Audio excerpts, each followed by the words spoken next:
به دست آدم دیوانه سیم و زر ندهید، به شخص پست و گدا شغل معتبر ندهید. به آن که حسن همه عیب پندارد و عیب خویش خداگونه بال و پر ندهید.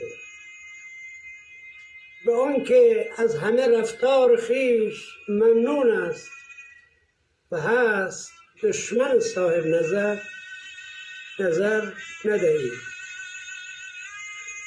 بهانه جوی بداندیش را محل نکنید، گزک به دست ریاکار بی پدر ندهید. چرا به میل تبر زندگی کند جنگل؟ به دست دشمن شمشادها تبر ندهید. وجین هرز علفهای باغ نزدیک است، وجین هرز علفهای باغ نزدیک است، به خار و خس سر دیوارها خبر ندهید. برای حفظ شرافت دقیقه ها دیر است،